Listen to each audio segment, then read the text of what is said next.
오늘 히브리서 본문은 믿음으로 아브라함은 이런 표현으로 시작하고 있습니다. 우리는 아브라함을 믿음의 조상으로 기억을 합니다. 아브라함 하면 믿음의 조상, 복의 근원, 이런 좋은 이미지들이 떠오르죠. 하지만 아브라함은 처음부터 올곧은 믿음을 가졌던 것만은 아닙니다. 그가 믿음의 조상이요 복의 근원인 것은 사실이지만 그런데 처음부터 온전한 모습은 아니었습니다. 그 과정 가운데에는 하나님의 은혜의 손길이 함께하고 있었습니다. 성경을 보면 아브라함에 관한 증언들이 엿보입니다. 오늘 두 사람의 증언을 먼저 살펴보겠습니다. 먼저 스데반입니다. 사도행전 7장 2절에서 4절까지의 말씀을 우리 자막을 보면서 함께 읽어보겠습니다. 자막을 띄워주시면 우리 사도행전 7장 2절에서 4절까지의 말씀을 함께 읽어보겠습니다. 제가 요약해서 말씀드리겠습니다. 너희 조상 아브라함이 갈대아 우르에 있을 때 영광의 하나님이 나타나셔서 그를 부르셨다. 이것이 바로 스데반이 아브라함에 대해서 증언해 준 내용이라고 볼 수 있습니다. 이것은 사실 대단히 중요한 사건입니다. 걸음걸음 하나님의 임재와 부르심이 없었더라면 우리가 하나님을 예배하는 자리에 이를 수 없다는 사실을 증명하고 있기 때문이죠. 하나님은 에베소서 1장의 말씀처럼 창세전에 우리를 예정하시고 택하셨습니다. 아브라함에 관한 또 다른 증언은 여호수아의 고별 설교입니다. 여호수아가 죽기 전 이스라엘 백성들을 세겜에 모아놓고 했던 고별 설교이죠. 여호수아 24장 1절에서 3절까지의 말씀 자막이 준비되어 있으면 함께 보겠습니다. 네, 제가 요약해서 다시 말씀드리겠습니다. 너희 믿음의 조상 아브라함의 전력을 아는가? 그는 강 저 건너편에 있을 때 우상을 섬기는 사람들 가운데 있었다. 이 두 가지 증언을 통해서 볼 수 있듯이 스데반과 여호수아는 믿음의 조상 아브라함이 메소포타미아 문명의 발상지인 갈대아 우르에 살 때 아직 하나님을 모른 채로 살고 있었다, 그렇게 증언을 합니다. 바로 그런 아브라함에게 하나님께서 친히 찾아오신 것이죠. 여기서부터 아브라함 신앙의 여정이 시작이 됩니다. 그의 신앙 여정은 논리적으로 깨닫거나 설득된 것이 아니었습니다. 하나님이 아브라함을 갈대아 우르에서 끄집어내 지시한 땅으로 가라 명령하신 것이죠. 아브라함은 일단 출발하였으나 가나안으로 가던 중 아버지 데라 때문에 잠시 동안 하란에서 머뭇거렸고 하나님께서는 육신의 아비인 데라를 데려가십니다. 이로써 아브라함이 결단을 하게 하셨습니다. 그 후 하나님께서 아브라함 앞에 나타나신 것이 창세기 12장 1절과 2절의 내용입니다. 하나님께서는 본토 친척 아비의 집을 떠나라고 다시 강조하시고 아브라함에게 약속의 말씀을 이와 같이 주시죠. 창세기 12장 1절과 2절 말씀 함께 낭독하겠습니다. 시작. 여호와께서 아브라함에게 이르시되 너는 너의 고향과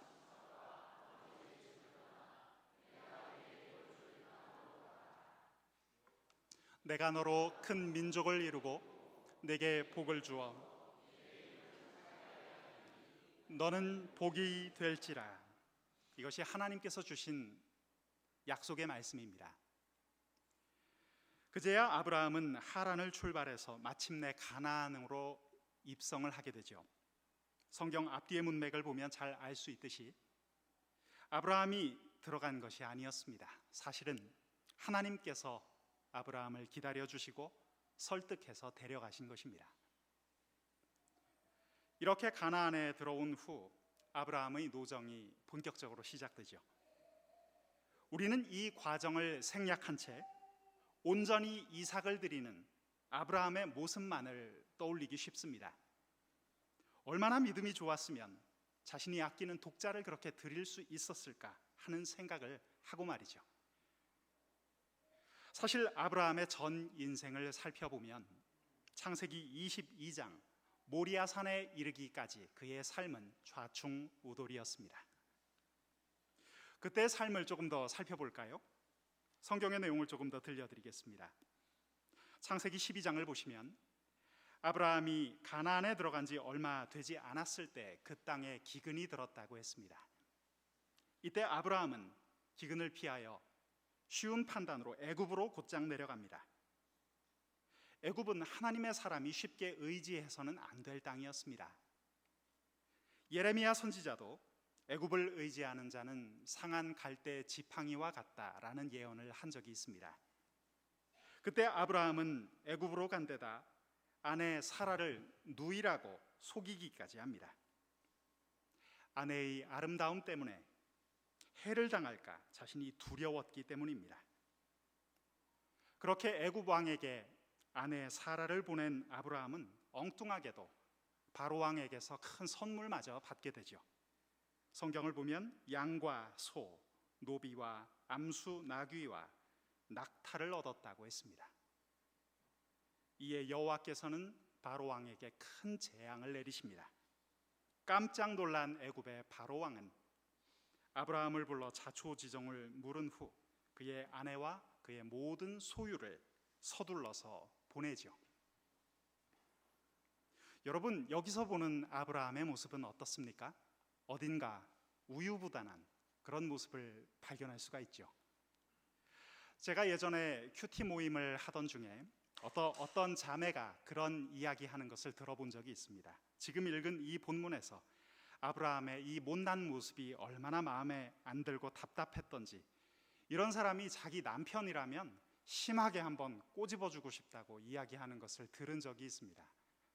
얼마나 심하게 꼬집어주고 싶었는지 그걸 정확하게 알 수는 없지만 그 정도로 마음이 답답하고 마음에 들지 않았다는 이야기가 되겠죠. 정작 당사자였던 아브라함의 아내 사라의 마음은 어떠했을까요? 정말 답답하지 않았겠습니까? 이처럼 부족한 모습을 보였던 인물이 바로 아브라함이었습니다. 창세기 15장을 보면 자식이 빨리 생산되지 않는 것을 근심하던 아브라함에게 하나님께서 나타나 이런 축복을 하시죠. 별과 수많은 모래알을 가리키시며 너의 자손이 이와 같을 것이다. 하나님은 말씀하십니다. 하지만 10년이 지나도 자식이 생기지 않자 아브라함은 아내 여종을 첩으로 삼고 거기서 아들을 낳죠. 그 아들이 이스마엘입니다. 그때부터 하나님께서는 아브라함에게 한동안 침묵하셨습니다. 그러고는 아브라함이 99세 되던 때 나타나셔서 첫 마디로 이런 말씀을 건네시죠. 나는 전능한 하나님이다. 여러분, 이것은 무슨 뜻일까요? 이것은 아브라함에게 자신을 소개하는 내용이 아닙니다. 하나님의 책망이었습니다. 나는 전능한 하나님이다. 아브라함아, 너는 왜 기다리지 못하느냐? 내가 한다고 하지 않았느냐?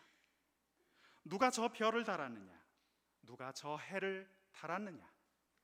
내가 바로 창조주 하나님이 아니더냐? 전능한 하나님이라고 하신 데는 이와 같은 의미가 담겨 있었습니다.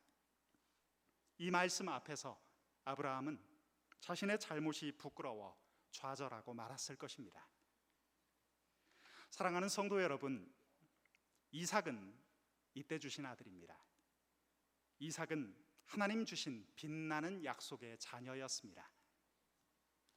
오랜 세월에 걸쳐 하나님을 알아가면서 드디어 아브라함의 신앙이 정금처럼 재련되는 현장이 나옵니다. 바로 그 현장이 창세기 22장에 나오는 모리아산입니다.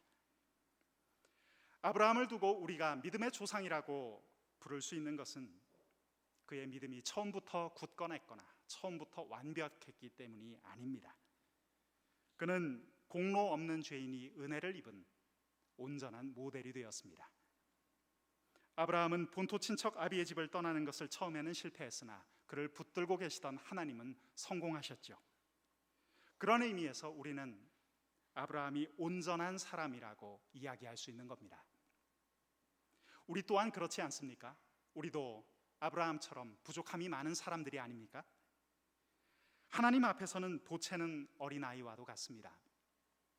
그런데도 하나님께서는 그런 우리들을 업으시고 달래주시고 어떨 때는 함께 주저앉으시며 기다리십니다. 그랬다가 그렇게 우리를 데리고 가십니다. 하나님께서 우리를 어디까지 데려가십니까? 아브라함이 경험했던 그 모리아 산까지, 독자 이삭을 온전히 믿음으로 드릴 수 있었던 그 모리아 산까지 하나님께서는 우리를 데려가십니다. 아브라함의 인생 여정에서 보듯 하나님의 은혜는 그 끝을 헤아릴 수 없을 정도로 깊고 넓지요. 자, 오늘 히브리서 본문 말씀은 이렇게 시작하고 있습니다. 믿음으로 아브라함은, 이 말씀은 아브라함의 인생 여정을 떠올려 볼 때 다른 말로 바꾸어도 손색이 없을 것입니다. 이렇게 바꿀 수 있겠습니다. 은혜로 아브라함은, 그의 믿음 안에 하나님의 은혜가 온전히 자리 잡고 있었기 때문입니다. 오늘 본문 히브리서는 저자 미상의 책이지만 수신자는 분명했습니다. 당시 유대 본토를 지나 지중해 연안 지역에 흩어져 살고 있던 유대인 디아스포라들, 즉 나그네들을 향해서 쓴 책입니다. 당시는 기독교가 핍박을 받던 시절이었습니다. 예수 그리스도를 믿는다는 이유로 목숨의 위협을 받은 그런 신자들이 속출했습니다. 예수님을 믿는다는 이유로 톱으로 켬을 당하고 토굴에 던져짐을 당하고 짐승 가죽에 씌워져 원형 경기장에 내몰려 굶주린 맹수들의 밥이 되던 시절, 그리스도인들의 목숨은 당시 그랬습니다. 초기 기독교 시절 몰아닥친 혹독한 고난은 그리스도인의 근본을 뒤흔들고 있었습니다. 하나님이 살아계시다면 어떻게 이런 일들이 일어날 수 있을까? 신자들의 마음속에 그런 의문이 끊이지 않았습니다. 이런 배경을 생각해 볼 때 아브라함에 관한 오늘 히브리서의 말씀은 더욱 의미 있게 다가옵니다. 삶의 그 어떤 정황도 넘어서는 하나님의 빛나는 약속을 우리가 발견할 수 있기 때문이죠. 아브라함처럼 장래 유업이 우리 그리스도인들에게도 허락되었기 때문입니다. 오늘 본문 히브리서 11장 8절과 9절의 말씀을 우리 자막을 보시면서 함께 낭독하겠습니다. 히브리서 11장 8절 9절입니다. 함께 읽겠습니다. 믿음으로 아브라함은 순종하여 장래의 유업으로 받을 땅에 나아갈새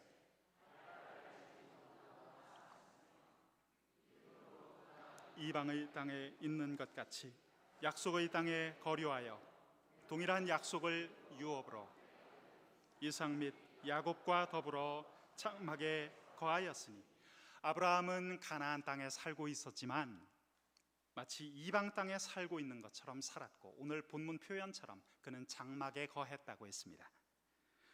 여러분, 우리는 이런 삶을 가리켜서 나그네 혹은 순례자라고 부릅니다. 나그네와 순례자에겐 이 땅에서의 고정된 거처가 없습니다. 지금 사는 곳이 고향이 되지를 않습니다. 임시 거처라는 뜻을 지닌 장막은 아브라함의 삶을 요약해주는 상징과도 같습니다.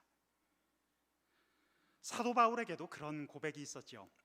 그가 사역을 마치며 남긴 디모데후서 4장 6절의 말씀을 보면 이런 기록이 있습니다. 전제와 같이 내가 벌써 부어지고 나의 떠날 시각이 가까웠도다. 당시 바울은 사형을 선고받아 언제 죽을지도 모르는 갈림길에 서 있었죠. 그는 눈앞에 다가온 마지막 시간을 소멸이라든지 끝이라는 단어로 표현하지 않았습니다. 대신 이렇게 말했습니다. 떠날 시각이 가까웠도다. 여기서 떠나다라는 말, 그리스어로 아날리시스라고 발음하는 이 단어는 로마 군대로부터 유래한 것입니다. 로마 제국 당시 상황은 남자들이 1년의 절반 이상을 싸움터에서 보내야 했기에 삶 자체가 전쟁이었습니다. 오늘 밤 함께 했던 동료가 내일 아침에는 싸늘한 시체로 남는 일이 허다했습니다. 그들은 고향과 가족에 대한 그리움, 그리고 죽음에 대한 공포를 안고서 전쟁터에서의 시간을 보내야 했죠. 그들이 머무는 막사는 임시 텐트였습니다. 그곳에서 고단한 하루를 긴장 가운데 보내고 있었습니다. 그런데 어느 날 아침 나팔 소리가 들려옵니다. 군병들은 군장을 꾸린 후 연병장으로 뛰어나가 줄을 섭니다. 근엄한 눈빛의 지휘관이 연단에 올라섭니다. 그리고 이렇게 외치죠. 병사들, 지난 6개월 동안의 전투를 치르느라 대단히 수고가 많았다. 우리는 어제의 전투를 끝으로 이 지역을 완전히 접수하게 되었다. 이 전투는 우리의 승리로 끝났다.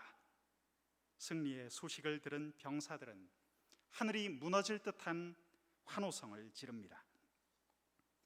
앞서간 병사들의 죽음을 기억하면서 살아남은 병사들끼리 서로 끌어안고 울 것입니다. 그 다음에는 부대를 이동합니다. 그러기 위해선 쳐놓았던 텐트를 걷어내야 합니다. 텐트를 걷을 때 정해진 순서에 따릅니다. 텐트를 팽팽히 묶기 위해서 감아놓은 줄을 제일 먼저 풉니다. 이 줄을 푸는 동시에 텐트가 무너져 내리죠.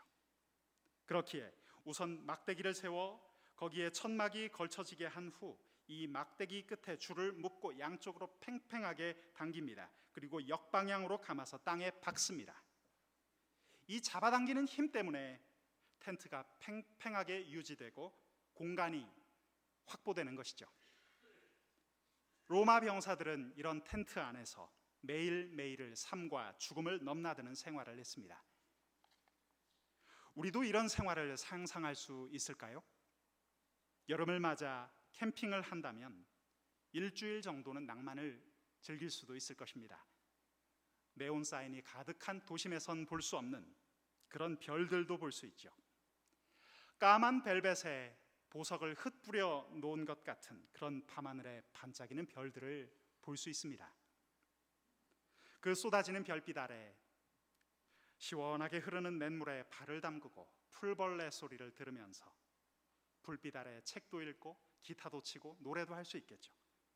그러나 로마의 병사들은 그런 캠핑이 아니라 삶과 죽음이 공존하는 그런 전쟁터 생활을 했습니다. 사도 바울은 고린도 후서 5장 1절에서 이렇게 기록했습니다. 이 육신 장막이 무너지면, 만일 땅에 있는 우리의 장막집이 무너지면 하나님께서 지으신 집 곧 손으로 지은 것이 아니요 하늘에 있는 영원한 집이 우리에게 있는 줄 아느니라. 이것은 바로 텐트를 푸는 장면을 언어로 옮긴 것입니다. 그 텐트줄을 풀 때 병사들의 심정이 어땠을까요? 설레고 흥분되었지 않겠습니까? 왜냐하면 부모와 아내 그리고 자식이 기다리는 고향집으로 이제 돌아갈 수 있으니까요. 바울은 생의 여정을 로마 병사들이 전쟁을 끝내고 텐트를 걷는 심정으로 이해를 했습니다. 그에게는 아버지의 집으로 갈 것이라는 설렘이 있었죠. 나그네의 심정으로 이 땅을 살아온 바울은 매일 텐트를 치고 걷어야 했던 나그네 바울은 인생을 그런 의미로 이해했습니다. 사랑하는 여러분, 어느 교회 원로 목사님께서 하셨다는 말씀이 문득 기억이 납니다. 후배 목회자들을 향해서 하신 말씀이었는데요. 그 목사님은 이북에서 6.25 전쟁 때 피난 내려오신 분이었다고 해요. 그래서 진한 이북 사투리를 쓰며 이렇게 말씀을 하셨다고 합니다. 목사는 성도들에게 천국 이야기를 해줄 때 안 갔다 온 천국도 직접 본 것처럼 얘기해야 한다오. 확신 있게 하라오. 이북 사투리로 이야기를 해야 되는데 하고 보니까 약간 경상도 사투리 비슷하게 되었습니다. 이북 사투리는 연습을 해도 쉽지가 않네요. 네, 그분 목사님의 진의를 제가 요즘 느낍니다. 이 말씀의 뜻을 아시겠습니까? 구원을 확신할 수 있는 사람은 오직 우리 예수 믿는 그리스도인들이라는 겁니다. 우리는 살아있을 때 분명히 할 일이 있고 죽어서 분명히 갈 수 있는, 내세에 갈 수 있는 그런 곳이 있습니다. 그 원로 목사님은 우리가 그 확신을 결코 잃지 말아야 한다는 교훈을 우리에게 들려주고 싶었던 것입니다. 성령의 감동으로 글을 써내려간 히브리서의 기자가 오늘 아브라함의 이야기를 통해서 우리에게 들려주고 싶어 했던 이야기는 무엇일까요? 오늘 본문 히브리서 11장 10절 말씀을 우리 자막을 통해서 함께 읽겠습니다. 시작. 이는 그가 하나님이 계획하시고 지으실 터가 있는 성을 바랐습니다. 13절 14절 말씀도 이어서 띄워주십시오. 함께 읽겠습니다. 이 사람들은 다 믿음을 따라 죽었으며 약속을 받지 못하였으되 그것들을 멀리서 보고 환영하며 또 땅에서는 외국인과 나그네임을 증언하였으니 그들이 이같이 말하는 것은 자기들이 본향 찾는 자임을 나타내미라. 네. 오늘 우리 살펴본 것처럼 하나님께서는 연약하고 부족한 아브라함을 신실한 은혜로 인도해 주셨죠. 이 이야기가 우리에게 전해주는 교훈이 있습니다. 여러분, 하나님의 축복은 우리가 쉽게 생각하는 것처럼 단편적이거나 근시안적이지 않습니다. 하나님께서는 아브라함에게 이 땅에서만 누릴 수 있는 그런 작은 것만을 허락하지 않으셨습니다. 사랑하는 성도 여러분, 사랑하는 젊은이 여러분, 하나님께서 우리에게 허락하신 것은 훨씬 큰 것입니다. 훨씬 크고 훨씬 풍성하며 훨씬 더 소중한 것입니다. 여러분, 믿음으로 이것을 받아들이시겠습니까? 그분은 하나님 나라에서만 볼 수 있는 장래 유업을 우리에게 선사하셨습니다. 아브라함에게 주셨고 우리에게도 선물로 주셨습니다. 그분께서 다스리시는 그 나라의 가장 값지고 가장 귀한 것들을 우리에게 허락하십니다. 오늘 히브리서 본문이 믿음의 사람 아브라함을 이야기하고 있는 이유가 바로 여기 있을 겁니다. 사랑하는 성도 여러분, 믿음의 사람에게는 눈앞에 보이는 작은 희망보다 더욱더 크게 빛나는 것이 있습니다. 하나님 주신 그 장래 유업이 그것입니다. 우리에게 허락된 더 나은 본향이 그것입니다. 믿음의 사람은 이 땅에서 나그네처럼 살아가지만 분명히 빛나고 있는 저 하나님 나라의 소망을 이미 소유한 사람입니다. 아브라함은 바로 그 축복 가운데 있었던 사람이죠. 사랑하는 여러분, 하나님께서 주신 그 빛나는 소망이 오늘 우리에게도 있지 않습니까? 함께 기도하시겠습니다.